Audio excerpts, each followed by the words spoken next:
नमस्कार मंडळी.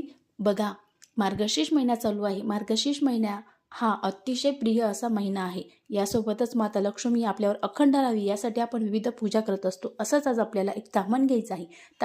ताम्हण घेतल्यानंतर जी लक्ष्मी तुमच्याकडे आहे पंचधातूची, चांदीची किंवा टाक असेल, नसेल असं तुम्ही सुपारी देखील घेऊ शकता. आपल्याला न वापरलेला कुंकू, न वापरलेला हळद आणि थोडेसे तांदूळ घ्यायचे आहे आणि यांनी आपल्याला देवीला अभिषेक करायचा आहे. असं केल्यानं तुमचं जे सौभाग्य अखंड राहणार आहे. त्यासोबतच तुमच्या घरामध्ये धन धान्य याची कधीही कमतरता राहणार नाही.